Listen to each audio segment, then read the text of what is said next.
Eto amin'ny plateau ny vaovao an-tsary ny télévision malagasy amin'izao alina izao ny filohan'ny République ny Madagasikara Andriamatoa Andry Rajoelina miarabanao Andriamatoa filoha. Miarabanao miora ary ampitiavana ihany koa no iarabana ny vahoaka malagasy tsy vaky volo izay mijery amintsika amin'izao dinika stafa izay ataontsika amin'izao akatoky ny fankalazana ny fetin'ny niverenan'ny fahaleovan-tena eto Madagasikara izao. Vaovao tena nanamarika ny sainy maro tato anatin'ny andro vitsivitsy ary na raha antsika ihany koa teo tamin'ny fanadihadiana teo ny mikasika ilay tranga fanapoizinana ara-tsakafo empoisonnement moa no ilazana azy amin'ny teny vahiny roapolo no namonoainy.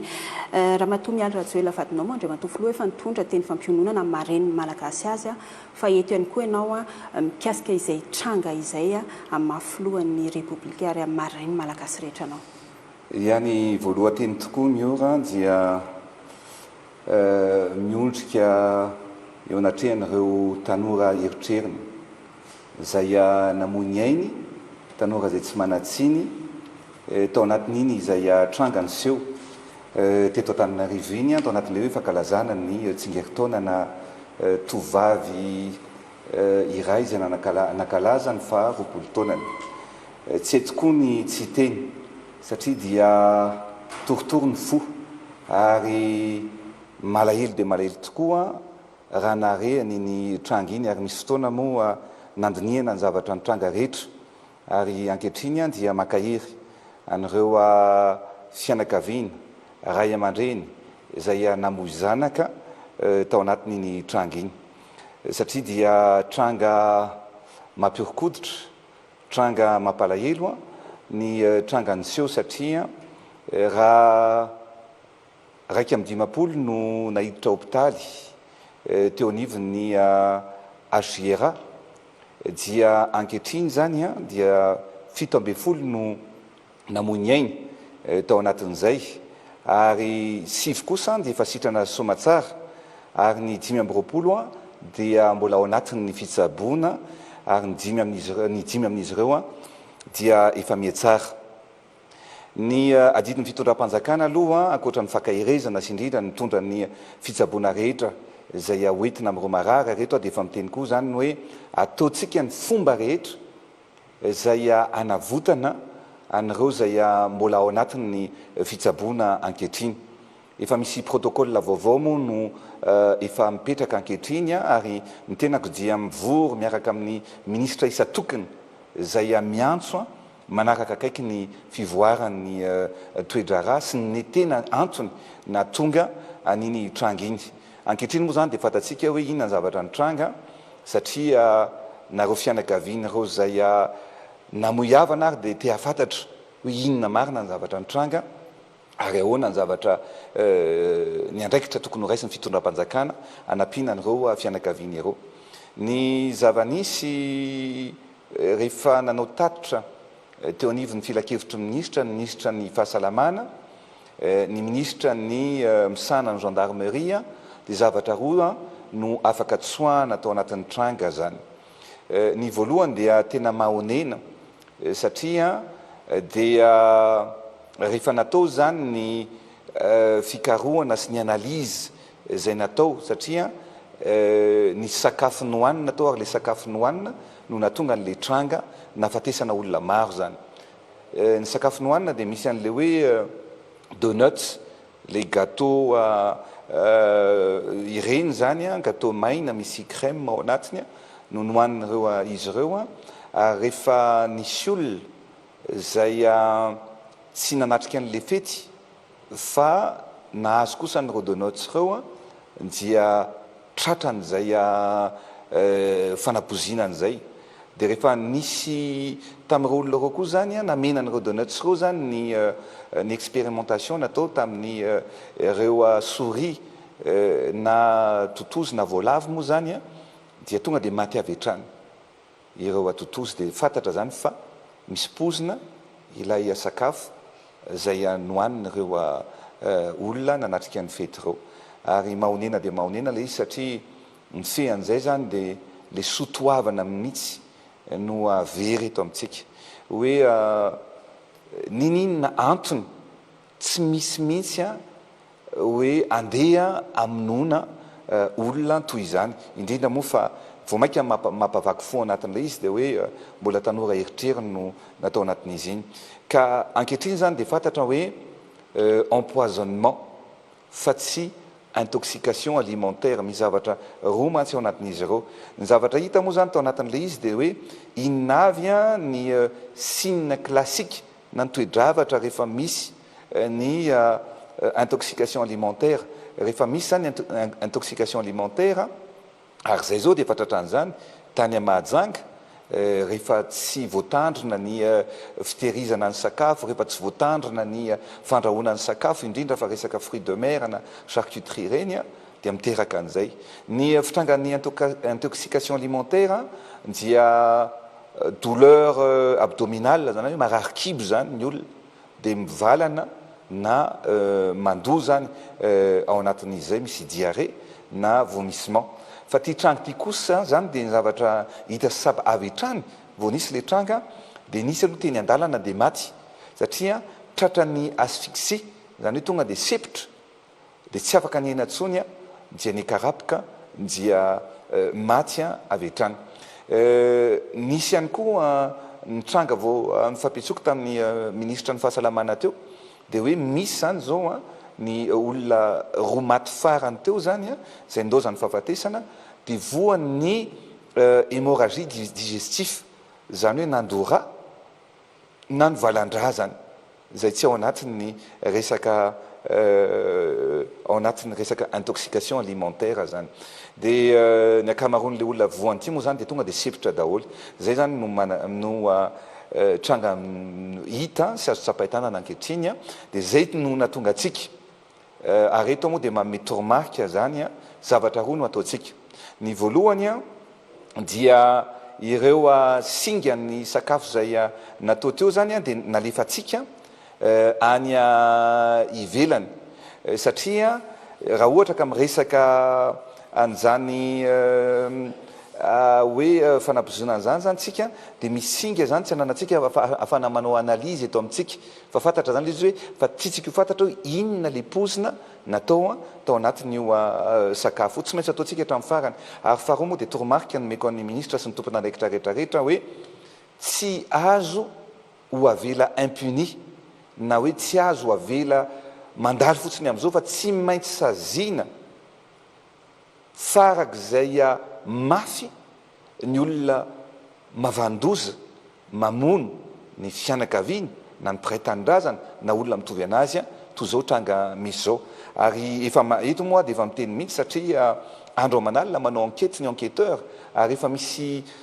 saritsariny sady hita hoe iza ny mety navandosa ary tsy maintsy hivoaka tsy oely zany fa ny zavatra misy moa rehefa ohatran'io ao anatin'ny resaka fianakaviana mety misy ny tsy fifankazona misy ny fialonana mety misy ihany koa no disadisa zay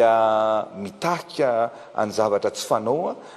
toy izao fehany ngamba ny zavatra tokony atao dia tao anatin'io fianakaviana io zany efa nisy tranga toy izao ihany koa efa nisy fianakaviana hafa fianakaviana olona hafa ao anatin'le fianakaviana ireo ihany zany ao anatina resaka cousin sy cousine no efa namony ainy toy ny tamin'ny resaka fanapozinana fa olona ray zany no tratran'izay ny enquête moa dia mandeha fa misy tantara lava be mihitsy ao ambadiky ny zavatra rehetrarehetra fa ankehitriny dia efa hita taratra kosa hoe iza ny mety navandoza ary tsy maintsy atao hatramin'ny farany ny enquête ary rehefa vita moa ny enquête ny sampandrara mikasika an'izany dia tsy maintsy aneo an'izany sy ampiseho an'izany eo anivon'ny vahoaka malagasy iray manontolo zay mikasika iny fanapozinana ara-tsakafo fanapozinana ny ninana tao iny teto Antananarivo izy iny fa ny tany Mahajanga ihany koa nisy fahapoizinana ara-tsakafo intoxication alimentaire fianakaviana ninana mortadelle indray no sendra izay ary telo no namony ainy tany Toamasina ihany koa nisy an'izay trangana fahapoizinana ara-tsakafo izay finanana godrogodro misesisesy ilay tranga monsieur le président ahoana ny fahitanao an'izay ia misy zavatra roa samihafa moa ireo miora ny voalohany dia eto moa tiako foana ny manazava an'ilay izy hoe hafa le empoisonnement dia tena fanapozinana inina atao zay amonona olona ary io zany le teneniko hoe mila mieritreritra mihitsy tsika rehetra satria le sotoavina mihitsy no simba sy very amintsika malagasy betsaka ihany nefa zavatra eny fa tena hoe mbola tsisy fanapozinana fao be betsaka ohatran'ity zavatra nitranga ity io efa nisy io fanapozinana io na le tany akiala mavony nisy an'le tanora vao eritreriny ihany koa mpivady zay nanao fahakalazana ny fetin'ny vehivavy fahavalo marsa dia nisy nanapozina ihany koa dia maty izy ny vady ary maty ihany koa ny olona anankiray mpanampin'izy ireo ngamba raha tsy diso izay ary mbola nisy olona maro ihany koa zany no narary tao anatin'ireny zany hoe le sotoavitsika mihitsy zany le fanapozinana zay ny tena tsy eken'ny saina hoe hifamono zany isika zay no mahakasika an'iny ary io zany no tokony io moa no teneniko hoe le any akena mavony efa niteny ihany koa ny tompona andraikitra isatsokajony hoe tsy maintsy atao izay fomba rehetra ahitana sy afatarana ihany koa zay tompona antoka tamin'izany mahakasika ny mahajanga indray ny teneninao dia indray tsy intoxication tena alimentaire ohatra nazo anay tamin'izay tany mahajanga mihitsy io satria ny zavatra hita moa zany dia hoe nisy ny vide mortadelle tao anatina tao amin'ny grande surface anankiray zay niteraka fianakaviana maromaro ihany koa narary noho zay finanana mortadelle zay ary nisy moa ny namony eny ary tena miara-miory ihany koa amin'ny fianakaviana izay io zany no tokony hotandrematsika na ny fikirakirana na ny fanaovana n'ireny sakafo reny tokony misy norme ihany koa arahana ary efa nijery nandefa nanao ny enquête ihany koa zay tamin'io efa nalaina ny mortadelle dia efa natao analyse ihany koa fa ny zavatra nitranga tao anatin'le grande surface dia misy groupe électrogène zany hoe rano tokony ho izy dia tsy tokony ho tapaka zany ny chaîne du froid zay fitehirizana an'izay mortadelle zay io zany mbola manao ny enquête koa tsika amin'izao tsika amin'ny teny zao zay ny teneniko mila fitandremana ny zavatra mitranga any Majunga mafana ny olona ve vao avy mividy an'iny mortadelle iny dia tonga dia nohaniny sa mbola nandeha bazary mbola nitapy masoandro azony masoandro ilay mortadelle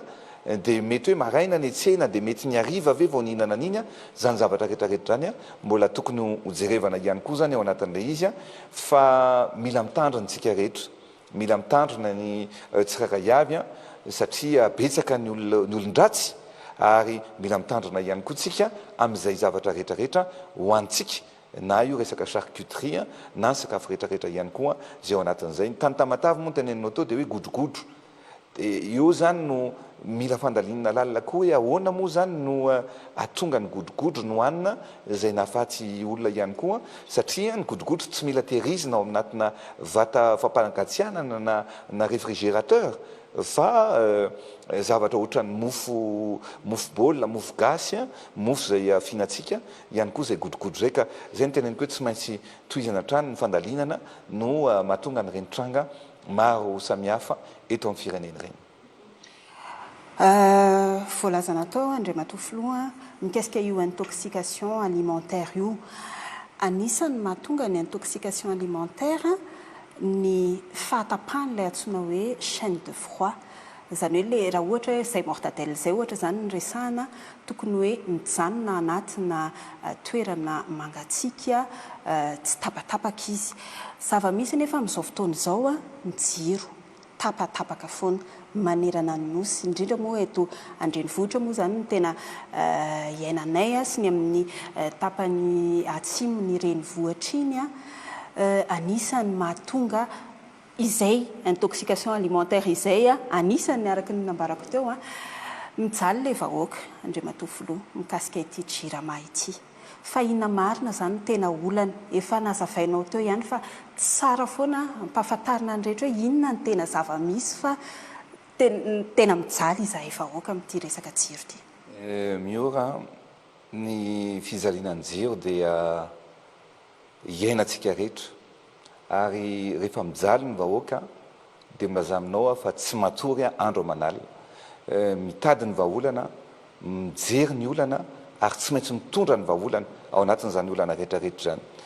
zay indrindra no anisany hoe tsy maintsy fampitafana ny vahoaka satria mila lazaina ny vahoaka ny marina ary mila fantarina ihany koa hoe inona ny olana makaizitsika misy vahaolana ve sa tsisy.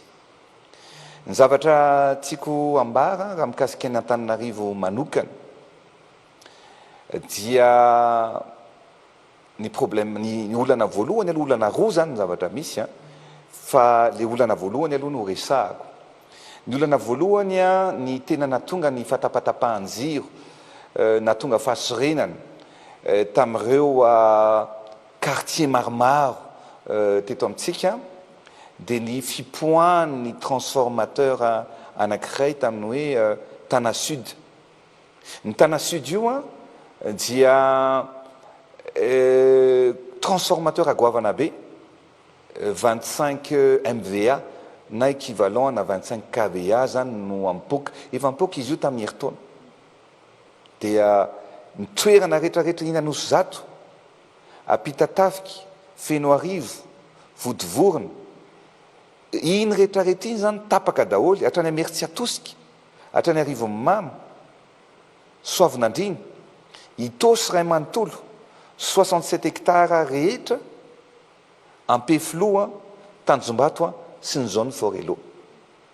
Rehefa mipoka io transfo ana 25 MVA io na 25 kVA dia apahany kely sisany nandeha zany dia eo zany tsy maintsy jerena hoe alefa aloha ny any Tanjombato sy ny any 67 dia tsy maintsy tapaka ny any Ampitatafiky sy Anosizato dia alefa indray ny any Vodivorona dia tsy maintsy tapaka indray ohatra ny any Imeritsiatosika ohatra zay zany le zavatra misy. Ny Jirama dia eto moa dia milaza misy olona tena miasa fa misy olona tena misopatra ihany koa ary zay ny olantsika ankehitriny fa za tonga eto ilaza ny marina ho an'ny vahoaka malagasy. Betsaka ny zavatra olazaiko anareo satria tamin'ny maraina hatramin'ny 2 atoandro nanomboka tamin'ny 10 amin'ny 10 amin'ny 12 amin'ny 12 amin'ny 12 adiny 4 mivory niaraka tamin'ny DG Jirama ny tompona andraikitra tale maromaro tao amin'ny Jirama niaraka tamin'ny Premier Ministre sy ny mpiara-miasa tamiko teo amin'ny présidence nijery zao inona marina ny olana ary inona ny vahaolana ary zavatra marina no resahako amin'ny vahoaka malagasy eto. Ny zavatra misy zany dia ny faterana aloha hoe natonga an'le olana iny zany le mipoka ilay transfo natonga an'io fatapatapahana io. Ny transfo io nefa 40 tonnes zany hoe na métormarque reto mbola mamétormarque ihany antale général ny Jirama tsy maintsy ataontsika izy anafarana transfo vaovao amin'io 25 MVA io 25 mégawatts ary tsy transfo ray no vidiny satria raha mipoka ny ray tsy manana réserve tsika ary loza amin'ny tataony ny iainantsika satria raha misy accident zany tsika dia hosahirana ny vahoaka sy ny tokantrano tsirairay avy ka tsy maintsy anafatra tsika transfo anankiroa zany transfo ngeza be 25 MVA io efa mifampivory zay tamin'ny maraina ary nitapahana io fa anafatra tsika 30 andro ny fanamboarana an'io tokony ho 80 fa nahita mpanamboatra transfo zany ny tao amin'ny ivon'ny Jirama mavita an'io vaovao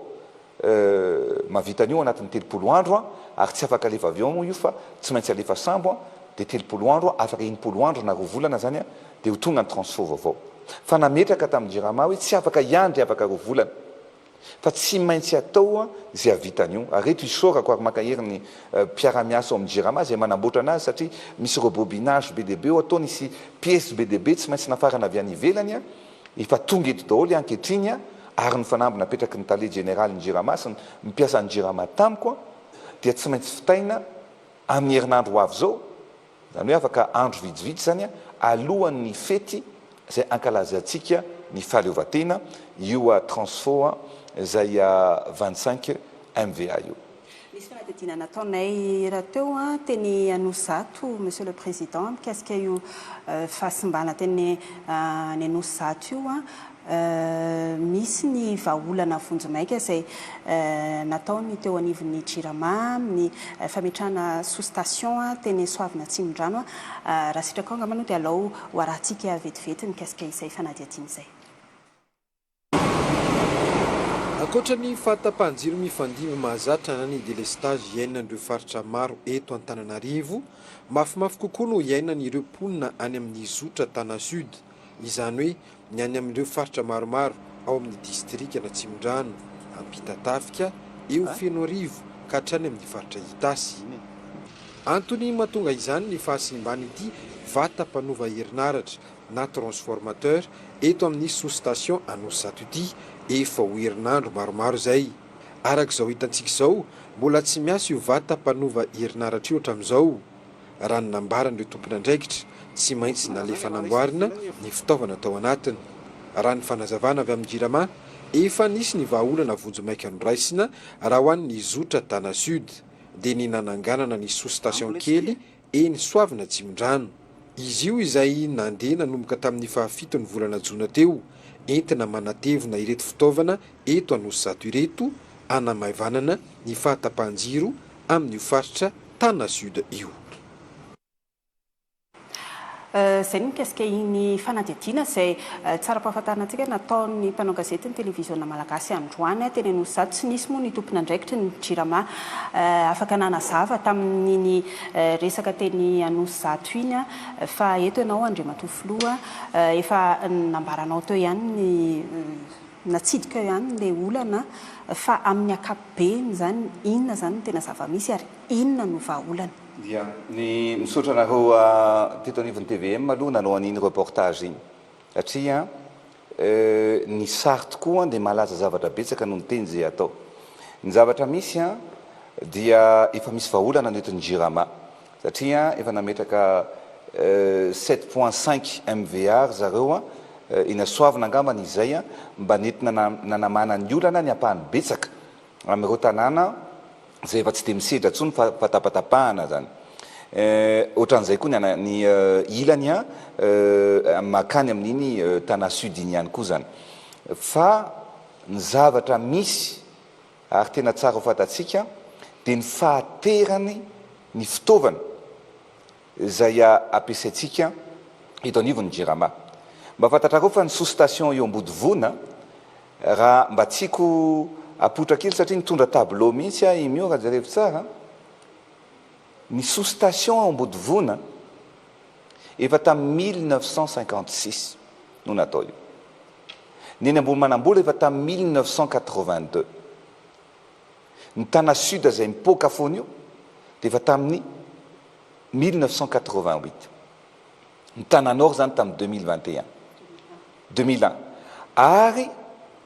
ny charge an'izy ireo zany dia efa misy surcharge tanteraka zay mahatonga ny midéclencher satria rehefa betsaka ny filana jiro zany dia mipoaka foana le transformateur. Ohatra antsika ao an-trano raha mampiasa prise anankiray tsika, mampiasa brochine fanaovana volo, mampiasa micro-ondes dia mazava ho azy fa mipoaka foana ny jiro dia midina foana iny midisjoncte foana. Ohatray jerevy tsara fa ny charge atsika efa mihoatra ny 100 isan-jato. Zany hoe efa mizaka ny tseran'ny aina zany ireo transformateur reo. Zay ny antsony zao zany hoe efa navatra transformateur vaovao aloha tsika maromaro zay ahafahantsika manova sady an'ireo transformateur reo. Fa ny sous-station rehetrarehetra ihany koa tadidinao angamba nakany Chine, ny sous-station rehetra reo mihitsy zany efa tokony hovaina sy amafisina daholy. Dia efa manana tetikasa amin'izay tsika ary efa anomboka izay tetikasa zay irahana amin'ny orinasa anisan'ny matanjaka amin'izany moa tany Chine visité koa efa nsignena ny contrat ary efa anomboka tsy ela ny asa fanamboarana an'ireo sous-station reo. Zay ny mahakasika an'io sous-station io fa zay ny teneniko hoe mba tsara ho fantatry ny vahoaka malagasy mihitsy ary ny zavatra iainan'ny vahoaka malagasy miora milaza aminao fa marary satria rehefa tsy misy ny jiro dia sarotra ny fiveloman'ny olona, sarotra ny miary, sarotra na ny mpanao volo, na ny mpanao asa tanana fanjairana, na ny mpanao sakafo, na ny mpanao traiteur, ny asa rehetrarehetra dia raha vao tsy misy ny jiro dia tsy afaka manao an'izay. Inona ozy izy ianao ny vahaolana aketo moa zany tonga dia efa miteny sady hoe inona ny vahaolana voalohany fa rehefa vao mbola tenenika ihany koa ny olana aloha. Fa ny vahaolana voalohany a dia raha mikasika ny eto Antananarivo renivohitra efa mametraka tsika parc solaire. Tsika ny men'Andriamanitra masoandro, men'Andriamanitra rano, fanjarantsika ny manodina an'ireo mba amelomana ny olona ny vahoaka eto Madagasikara. Zay ny natonga na hoe efa niteny foana isaky mikabary ngamba dia hitanareo foana hoe ny solution dia ny parc solaire. Ametraka parc solaire tsika eto Antananarivo rehefa manomboka daholo reto zavatra teneniko reto 30 mégawatts izay tsy maintsy ho vita amin'ny faran'ny taona. Afaka enim-bolana zany. Ny zavatra ny gap misy eto zany amin'ny andro atoandro dia eo amin'ny 30 mégawatts eo. Zany hoe ny fisian'ireo parc solaire izay apetraka ireo zany dia hamafa ny délestage eto amintsika na amin'ny fatapatapahan-jiro amin'ny andro atoandro. Zay zany ny fanamby voalohany aloha apetratsika alohan'ny faran'ny taona. Ary amin'ny daty mihitsy eto satria nivory niaraka tamin'ny DG Jirama ary niteny tamin'ny tompona andraikitra rehetra hoe omeo daty. Teneniko izy androany afaka mandrainao daholo sika rehetrarehetra fa ny mpiasa ny Jirama ny DG ny Jirama asaitsika manao déclaration sy manao siniany io. Ireo zavatra atao reto. Reto zany ny zavatra misy 30 mégawatts no ataontsika eto amin'ny faran'ny taona. Ny 7 mégawatts dia apetratsika any Abohidrano. Ny 14 mégawatts apetratsika any Ambatomirahavavy. Ireo parc solaire ireo efa eto reo fa mametraka zany sisa. Ny 6 mégawatts any Ampangabe. Ny 3 mégawatts any Ambatomirahavavy 2 ary ny 1,5 mégawatts amin'io dia afaka andro vitsy alohan'ny début juillet zany 10 andro eo raha fara fa elany dia efa injecté sady zany eto amin'ny anampy ny famokarana jiro eto Antananarivo. Mikasika izay parc solaire izay nanao fanadihadiana izahay teny Ambatomirahavavy androany mikasika ny fanatotosana ny asa ny parc solaire lazainao teo io raha ny angom-baovao nataon'ny mpanao gazetinay dia ny 900 ny asa aloha zany ny vita amin'izao fotoana izao raha ny eny Ambatomirahavavy andeha aloha raha tsika izay fanadihadiana izay. Ety amin'ny fokotany Kianja ety Ambatomirahavavy no misy anay amin'izao fotoana izao araka n'izao ahitantsika azy izao dia ety amin'ity toerana ity no natokana ametrahana parc solaire iray amin'ireo anatin'ny tetikasan'ny fitondram-panjakana izay amokatra 500 mégawatt manerana ny Madagasikara.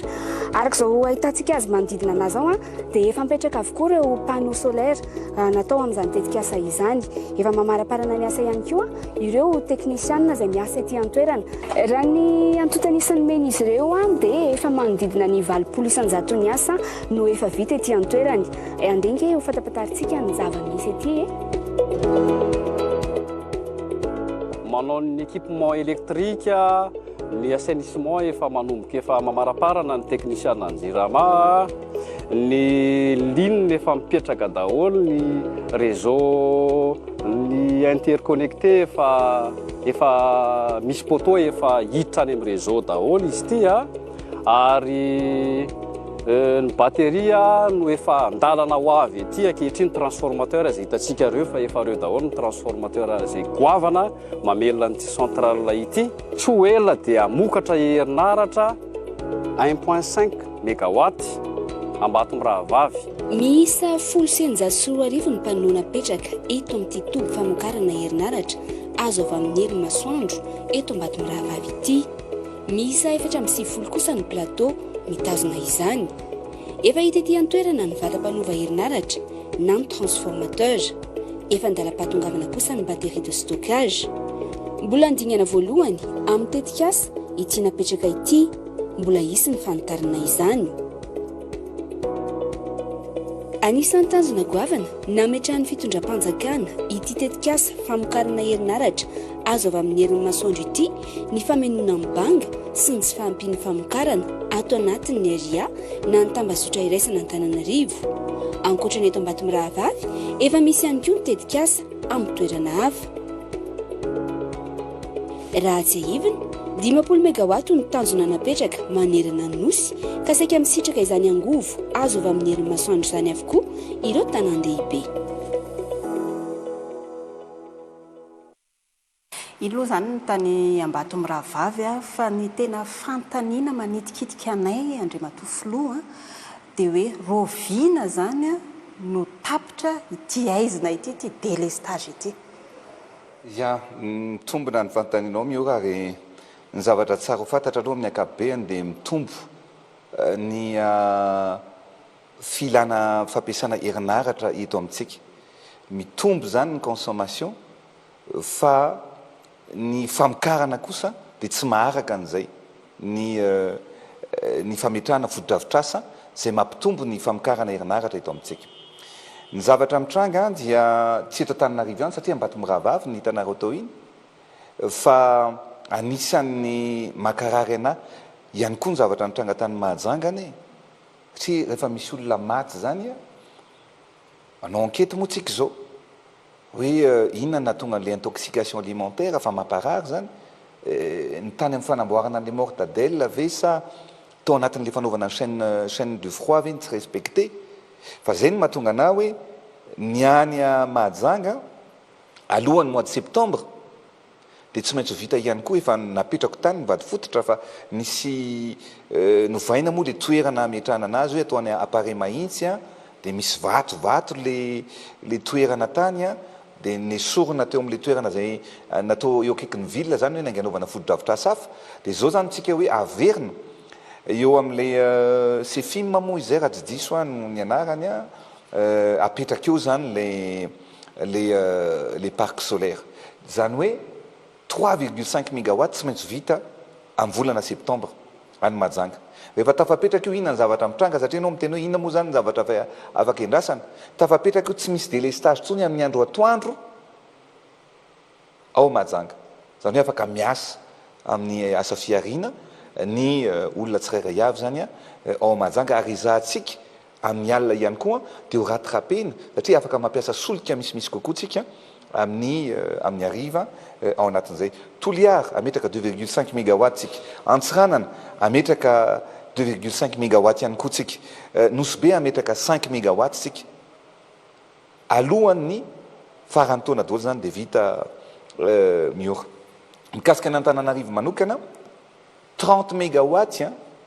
no apetratsika zany alohan'ny farany taona. Fa ny défi goavana tsy andro tsonitsika amin'ny reo orinasa tsy miankina zay tsy mety tonga ny fanamboarana anazy sy tonga eto amintsika fa dia ametraka zany ny fitondram-panjakana dia hanao investissement goavana be ametraka 100 mégawatt zay ezahantsika ho fitaina ihany koa amin'ny fiandohan'ny taona 2024 fehany ao anatin'izay zany miora ametraka ihany koa tsika satria efa anasony ihany koa tsika efa tonga teto ny orinasa leader mondial amin'ny fametrahana parc solaire zay efa nametraka izy ireo tany Angola nametraka 150 mégawatt, tany Ouganda nametraka 150 mégawatt, tany Seychelles nametraka 5 mégawatt ary ametraka izy eto à Madagascar 50 mégawatt alohan'ny volana jona amin'ny herintaona ao anatin'ny herintaona zany. Convention signiaviny zany ary tsy maintsy signiavintsika alohan'ny 26 juin ho avy eto ry zareo. Ary ny firenena arabe mitenanao ny Émirats Arabes Unis rehefa misengage izy tsy memotro zany fa tonga dia manao. Ankoatran'izay dia misy ihany koa zany ny orinasa hafa zay ametraka 50 mégawatt. Fehan'izany zany miora amin'ny herintaona toy izao zany tsika efa tokony mipetraka eto 200 mégawatt. Ny fitondram-panjakana anao investissement ana 100 mégawatt. Goavana be mifandaniana amin'izany fa zay ny dingana tsy maintsy atao ary ianao moa miteny hoe rovintsika zany no afaka amin'ny aizina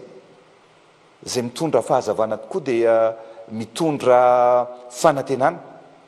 ary tsika dia hitondra fahazavana hitondra fanantenana ho an'ny vahoaka malagasy raha manontolo. Fantatro fa mafy zao fa mangataka ny vahoaka malagasy miasa tsika fa tsy hoe mitaza-potsiny, mila maharitra kely tsika ary miasa andro manalina ny tenako mihitsy mivory tsy tapaka amin'ny tompona ndraikitra amin'ny jirama mivory tsy tapaka mitady vaolana satria zay ny fidianany vahoaka malagasy ana ary za tsy mba hiala ndraikitra zany hoe io no izy dia io ny iainana fa mitondra vaolana ary tsy maintsy mahita vaolana tsika amin'ny resaka herinaratra eto Madagasikara miora. Fa manino moa zany Andriamatofolo zao vao tanterahana zany tetikasana parc solaire zany ary nyresaka ihany koa ianao teo hoe anao investissement na 100 mégawatt ny fitondram-panjakana aiza ny volana tanterahana an'izany. Ya manino sy ianao hoe zao vao ny tanterahana tena mitombona mihitsy zany satria tsy nisy ny volonté politique hatramin'izay ray zay ny tsika iny tsy nanao investissement tamina énergie renouvelable mihitsy ny fitondram-panjakana ny lazay koa tsy nanao investissement mihitsy ny fitondram-panjakana na ny kely ary amin'ny mba hidedavana ny vahaolana fa zao zany tsika vao misy an'izay volonté zay hoe tsy maintsy ho atao le izy ary nandresy lahatra aizany vola ozy izy ianao mety zay ngamba mety tsisy vola koa hatramin'izay nanaovana an'izany zavatra rehetrarehetra any fa ankehitriny mbola afaka manao mihoatra noho izany tsika ary 100 mégawatt isa-taona no fanampy ataoko amin'ny vahoaka malagasy fa aloha ty 100 mégawatt iny resantsika dia ho hitantsika eo ny manaraka aizany vola ozy izy ianao dia eto dia misaotra satria ianao rehefa manam-pinoana manankina ny asanao sy ny firenenao sy mivahoakanao amin'Andriamanitra dia tsy maintsy misy foana arahana azy dia misy vokana androany dia miteny mivahoaka malagasy misaotra an'Andriamanitra lehibe tsika fa nyresaka tamin'ny banque mondiale nandresy lahatra amin'ny banque mondiale amin'io resaka jiro sy ny fampandrosoana zay apetratsika io dia namaly ny banque mondiale androany fa nanome aide budgétaire 100 millions de dollars 100 millions de dollars ary amin'ny vola 100 millions de dollars io vao nianatra ny ministra ny finance mihitsy atao hoe io vola io tsy ho lanina amin'ny zavatra hafa fa anovantsika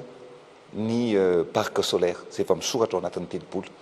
nahazo an'izay tsika ary mbola nahazo ihany koa vola ny fandresen-dahatra anampiana ny collectivité décentralisée nareo ratsa-mangaika eny anivon'ny faritra rehetrarehetra mbola nahazo ihany koa 54 millions de dollars tsika tany amin'ny banque mondiale zany miora lazaiko aminao fa misy ny zavatra hita maso misy ny zavatra tsy hita maso amin'ny fitantanana fa ny fahaizana mandresy lahatra zay le hoe leadership ny fahaizana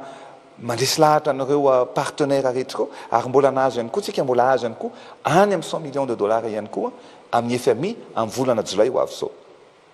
zay ny teneniko anao hoe mafy tokoa ny iainantsika zao fa zao zavatra mafy iainantsika zao dia tsy maintsy ho avaditsika mba hitondrantsika vokatra soa mba ahitantsika ihany koa ny mamiratra ho an'ity firenena malalantsika ity za dia miara mijaly amin'ny vahoaka miara miosona amin'ny vahoaka fa tsy maintsy mijerytsika vaholana ary mahita vaholana ao anatin'izany miora zay angamba ny mikasika iny jirama iny satria efa teo amin'ny 10 minitra teo atsika zay no nresaka Andriamatofolo tsy azo ielany ity atao hoe sujet manaraka ity satria ankalaza ny 520 taona niverenany fahaleovan-teny Madagasikara daty lehibe manandanja eto amin'ny firenena zany afaka 7 andro katroka ny 20 ny volana Jiona maromaro ireo hetsika zay miavaka amin'ity fanamariana ny niverenan'ny fahaleovan-teny ity Andriamatofolo. Ya ankalaza tokoa tsika ny 520 taona niverenany fahaleovan-teny ary mendrika ankalazana ao anatin'ny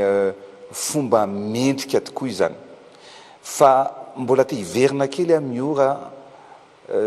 amin'le resaka jirama teo satria mihinana ny aitsika mantsy izy io makaraka atsika mantsy izy io ary tena tsy androko mihitsy zay iresahana an'io amin'ny vahoaka malagasy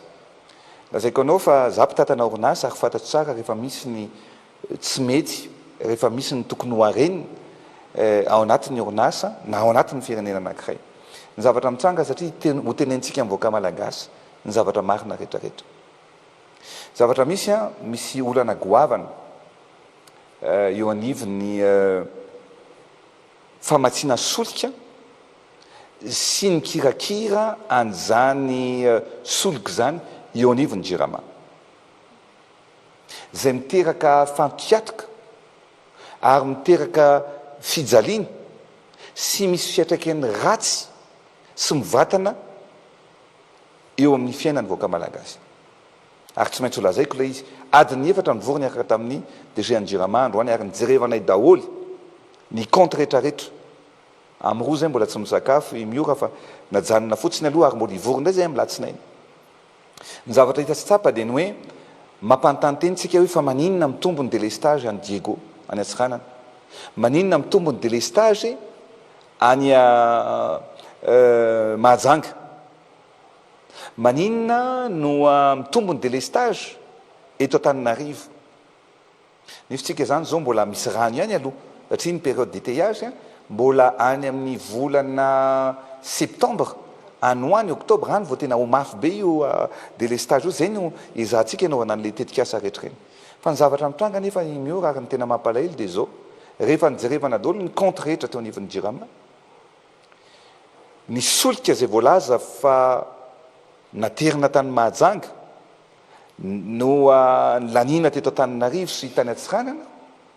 dia voalaza fa niotra raha ampitahanany tamin'ny heritaona.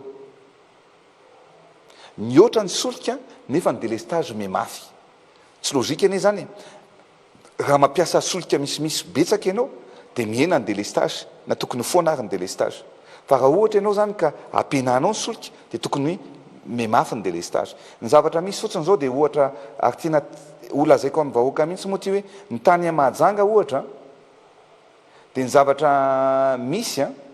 raha raisitsika ny comparaison tamin'ny volana mars dia 1 084 000 litres 1 084 000 litres no solika voalaza fa livrena tany Mahajanga tamin'ny mois de mars tamin'ny heritaona. Tamin'ny mars tamin'ity 1 500 000 litres, zany hoe nitombo 500 000 litres zany ny famatsiana solika tany nefa ny délestage memafy mbola mafy lavitra noho ny tamin'ny heritaona. Ny ohatran'izay tamin'ny mois d'avril 1 300 000 litres no voalaza fa solika lany tany tamin'ny heritaona dia tamin'ity 1 693 000 litres zany hoe mitombo nefa ny délestage mitombo. Ny zavatra hita zany rehefa natao ny fanadiadiana miora litra moa no resahantsika fa rehefa nanao fanadiadiana izahay androany nijery hoe fa firy moa zany ny solika miala any Toamasina aterina any Mahajanga dia voalaza fa 1 600 000 litres zany fa ataoko amin'ny camion le 53 camions no miala any Mahajanga. Nefa ny tonga any ny voasoratra valany amin'ny système napetratsika dia 43 camions tamin'ny volana avril. Zany hoe nanjafina tsy hita very ny 10 camions. Ary zay ny tena hoe lasa misy fiatraikany any amin'ny fiainany vahoaka le izy. Raha livré araka ny tokony ho izy tany Mahajanga ireo solika ireo tsisy délestage any Mahajanga. Ary nametraka système ntsika nahitana an'io, nametraka système hoe géophiline. Zany hoe io zany mesurer appareil mesurer na mandrefy ny solika zay livrena. Misy zany mandray antsoratra hoe androany dia 30 000 litres no niditra tato dia jerevana amin'ny géophiline 30 000 litres ihany koa ve. Fa ny zavatra hita zany dia misy tambazotra zay manimba sy mamotika ny JIRAMA, manimba sy mamotika ny firenena, ary indrindrindrindra misy fiatraikany any vahoaka malagasy. Ary zay no ataoko moa hoe ty resaky ity na iza tafiditra ao anatin'izy io tsy ho ekeko mihitsy fa za mihitsy ny andray tanana ary andefan'ny Bianco, andefan'ny Cour des comptes, andefan'ny olona rehetrarehetra anao ny vérification nyreo rehetrarehetra ao. Ary hitantsika eo fa zay olona rehetra voakasika eo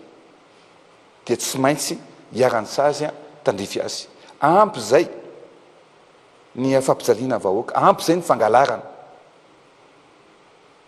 ary tsy ho atao otage ny vahoaka malagasy, tsy ho atao otage ny orinasa-mpanjakana satria tsika ine matetika tsika ny mandovola dray analana ny budget mba ampodinana an'le izy ary eo mi zavatra be dehibe mihitsy moa fa mbola resahako eo any amin'ny manaraka fa zay mba tiako fantatra fotsiny hoe akoatran'izay koa tamin'ny volana mai 20 camion koa nitsita satria 50 camion teo zany no 51 camion voalaza fa livré dia tsy zay nefa no livré tany fa de nisy 20 camion koa zany tsy hita ihany koa ho an'ny majanga manokana io zavatra lazaiko io ary zay no mahatonga ny délestage lava reny fa efa misy olona zatra manao ny ratsy eto amin'ity firenena ity ary tsy maintsy ho ajantsika izany fomba ratsy rehetra fanao eto amintsika izany ametraka tsika manomboka zao zany ary zay moa miora ny zavatra tokony lazaina hoe inona moa zany ny zavatra ho ataontsika eto Antananarivo ny ataontsika eto Antananarivo any majanga sy ny toerana rehetrarehetra de miasa zay amin'ity week-end ity ary mametromarka amin'ny tompon'andraikitra teo anivon'ny Jirama hoe teny mantsiny eo hoe tsy ampy ny solika fa raha-pitomboana ny solika ampiasaina daholo ny machine rehetrarehetra eto de miena ny délestage de eny ary fa ho ataontsika le izy ho ampitombotsika ny solika ho ampiasaina fa misy comité de gestion zay rehefa manao milivre solika ireo orinasa manao an'izany de mandray ao anatin'ny registre daholo ny tompon'andraikitra rehetra eo anivon'ny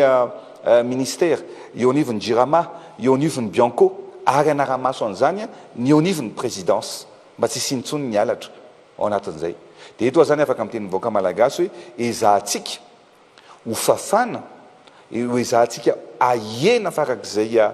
tokony ho izy ny délestage ny maraina mandra-parivon'ny andro rehefa ariva indray moa ny zavatra fa satria tsy ampindray ny famokarana de tsy maintsy misy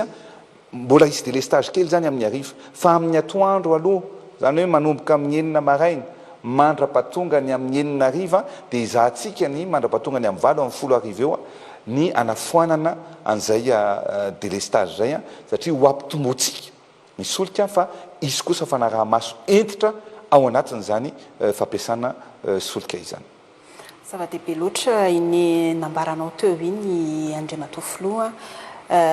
iverenantsika amin'izay ary ilay fanamariana ny 520 taona niverena ny fahaleovantena satria daty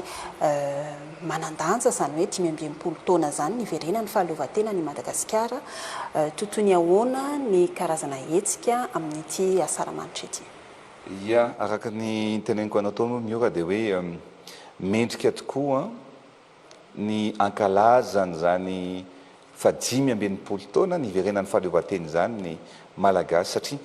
Madagasikara no mampitambatra atsika ny sainam-pirenena malagasy no mampiray atsika ary zay moa no teneniko ny nanetana ny olona rehetrarehetra hoe tsika olona misy saina ary tsara ny manangan-tsaina ihany koa satria ny fananganan-tsaina koa de marky ny fiandrianam-pirenena raha mahatsapateny ianao fa malagasy tia tanindrazana ary tia nompon'ny firenena de manangana an'izay sainam-pirenena zay zany any États-Unis any Brésil hitanao fa na tsy andro ny fetim-pirenena ary de manangan-tsaina daholo ny olona tsirairay avy ao anatin'izany zany dia ataontsika miavaka tokoa ny fankalazana zany fankalazana ny 520 taona niverena ny fahaleovantena zany anisan'izany moa amin'ny alahady zao de ohatra ny fanaontsika isa-taona misy le hoe concert de la paix ilaina ny vavaka ilaina manankina ny zavatra rehetrarehetra ataontsika eo ampelantanan'Andriamanitra ary misy artiste manokana moa avy any ivelany ho avy eo misy ny artiste malagasy be de be zay ho avy anafana an'izany fa misy an'le Dena Moana izy io vehivavy afrikana anankiray fa mipetraka any États-Unis mira misy ray zay tena mahafinaritra anahy mihitsy fenoko hoe le Saint-Esprit est là ary zay tenenko eo anatiny eo le Saint-Esprit il sera avec nous hiaraka amintsika ny fanahy masina tsy amin'ny andro ihany fa amin'ny tanjona rehetrarehetra zay tsika apetraka eto amin'ny firenena dia ao amin'ny kianjany Bariano anaovantsika an'io miora za moa dia anatrika an'io ohatra ny isa-taona ary mpikarakara rehetra de nametraka ihany koa tena hiavaka ny hetsika fa ny zavatra mpiavaka amin'ity ihany koa akoatra n'ilay io concert de la paix io fanomboana anazy dia ny 25 juin zany raha teto anosiny nanaovantsika ny feu d'artifice dia amin'ity zany a ataontsika eny amin'ny laky arivo fanambo manokana zay mitotsaina mihitsy izy io napetrako mihitsy mba ahafahany vahoaka an'Antananarivo sy ny vahoaka malagasy mba mijery ny fivoarana sy ny akanto ny zavatra zay tiatsika afaka ataontsika hoe mba mahavita anazy koa tsika malagasy isy jeu de goavana eo zany eo amin'ny laky arivo io ihany koa no eny ihany koa no ataontsika ny feu d'artifice ary isy zavatra maro isan-karazany misy projection ao anaty rano isy tantara eny ambony rano misambo tantarany ampanjaka sy ny zavatra maro fa ny zavatra afaka lazaiko miora dia tena zavatra magique zavatra tsara ampietsika ny ambopotsika sy ny fierté atsika hoe mahavita zavatra ny malagasy zay ny zavatra tiatsika apetraka miora ao anatin'izay ary ny farany moa matso dia hiavaka koa ny matso amin'ity satria ny zavatra ampiavaka anazy tena natao mihitsy ny fomba rehetra hoe mila mametraka tsika satria tsy fety ny fiverenan'ny fahaleovatena ihany ny fa enina amby roapolo jona fa enina amby roapolo jona fa fety ihany koa ny foroana ny foloalindahy malagasy dia nametraka zany tsika nametraka fanamby ary azo fanomezana manokana ny foloalindahy dia azo fiaramanidina let 410 zay hitatsika io anankiroa zay ho atolotra amin'ny foloalindahy ho tonga eto tsy ho ela zany izy ireo io zao izy any amin'ny toerana misy anazy ihany ary ny mahafinaritra amin'reto let 410 reto dia afaka mitondra fret io zany hoe rehefa misy ny cyclone zany dia afaka mitondra entana na groupe électrogène na vary na fanafody afaka mitondra ihany koa marary misy marary anaky sivy misy zavatra spécial ao anatin'io afaka mitaingina an'io ary maramila ihany koa dia afaka manao latsakelinaina na midina amin'ny parachute amin'ny alalan'ny reo fiaramanidina zay ho azontsika eto a Madagasikara miora miasitsika ary tena mitondra fivoarana mitondra fanavozantsika tsika tsy anaky ho akivin'ny olona hoe tsy hoe miletika Madagasikara tsy mivoatra Madagasikara misy asa be da be tsy tamaso fa za kosa mino sy manatena fa tsy maintsy mivoatra Madagasikara ary tsy maintsy mandroso Madagasikara ao anatin'ny ezaka rehetrarehetra zay ho ataontsika eto anivon'ny firenena. Verenako kely le amin'ny fahadimy amby roapolo ny volana jiona le eny amin'ny laky arivo akaiky seranam-piaramanidina izy io nefa eny no hanao afomanga eny no tanterana ny jet d'eau efa nisy fepetrany raisinareo ve satria sao misy fiaramanidina mifamezivezy ny voalohany aloha nitovizany any eny sy ny eto anosy dia samyny lakan-drano zany hoe mafeny ny norme sécuritaire zany ao anatin'izay ary misy drone ihany koa zay koa nangadiniko fa misy drone ihany koa zany eo amin'ny eny amin'iny zany hoe tena ho fety goavana be zany ny amin'ty tsy fotoanty ny fepetra manokana miora dia efa nivory ny ACM nivory ny tompona andraikitra amin'ny folo alin-dahy ary nametraka an'izay fepetra zay satria mazava ho azy fa rehefa mandeha ny feu d'artifice dia tsisy fiaramanidina iainga na iatehirira zany hoe misy karazana notam manomboka amin'ny fito ka hatramin'ny valora sy fefany satria eo amin'ny adiny ray sy fefany io ny fampisehoana zay ho ataontsika ary ny farany moa anatin'izy io miora akoatran'izay tsy fantatra mbola misy fanontaniana anao fa isy ny satria ho avy ny bus électrique atsika tsy nisy resaka le bus tonga ihany ve zany le bus dia misotranao napatsia fa ho avy ny bus électrique ary bus électrique moa amin'ny maha électrique anazy zay dia tsy mampiasa solika ntsony efa reo zao ny sary ny any Tamatavy Toamasina efa tonga daholo ny bus ary eto zany dia milaza fa reo bus électrique reo dia isy ny fitaterana maimaim-pony amin'ireo bus reo zany miala eo amin'ny parc Tsarasotra eo amin'ilay misy alohan'ny andehanana makany Ivato iny dia hitatitra maimaim-poana anao va-et-vient zany anao aller retour mandra-patonga eny amin'ny laky arivo dia zay mandeha tongotra moa zany mandeha tongotra zay manana fiara dia mandeha fiara fa kosa mba ao anatin'ny fetin'ny fahaleovan-tena dia isy ny fitaterana maimaim-poana milahatra ampilaminana ny olona dia hoentina makeny vato dia eny amin'ny laky arivo dia hoentina miverina rehefa tapitra ny zay feu d'artifice zay dia hoentina miverina hatreo akoron-drano eo Larby moa zany eo amin'ny toerana misy amin'ny parc des oiseaux eo. Eny any Andriamatofilo efa adiny iray latsaka 10 minitra 5-10 minitra no ny fampiresana fa tsara ihany nefa ny resanao indrindra moa ny olana mianjady ny firenena amin'ny 7 minitra izao ny amaranana ity resatresaka tafanao ny vahoaka malagasy ity. Ya ny zavatra horesahako ny afatra apetrako amin'ny vahoaka malagasy dia ataontsika ny ezaka rehetrarehetra mba ahafahantsika mampandroso mampivoatra ny firenena amin'ny lafiny rehetrarehetra io ary indrindra amin'izao akatoky ny fankalazana fetim-pirenena izao dia mendrika ny vahoaka malagasy mba hiaina ao anatin'ny filaminana hiaina ao anatin'ny akaravona ary na dia misendra olana ary tsika dia misaotra anareo vahoaka malagasy amin'ny compréhension ao anatin'ny hoe fahatsapahana zany ny fahatsomora ny zavatra iainantsika ary misaotra anareo ihany koa amin'ny faharetana ary mitondra ny ezaka rehetrarehetra tsika mba ampisongadina ny Madagasikara sy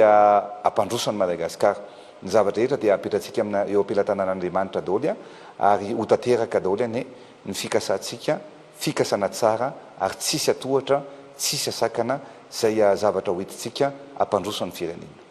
Mankasitraka anao Andriamatofilo ny vahiny teto amin'ny vaovao ny televiziona malagasy misaotra indrindra ihany koa atsika tany atokantrano tany izay nanaraka ity vaovao an-tsary ity ampatsevina fa ny zararoa zany ny vaovao an-tsaryntsika tamin'ity alina ity nandraisantsika ny filohan'ny Repoblikan'i Madagasikara Andry Rajoelina teto amin'ny plateau ny televiziona malagasy dia mametraka ny velomandram-piona ho amin'ny manaraka indray ary tompoko lasy tompoko vavy.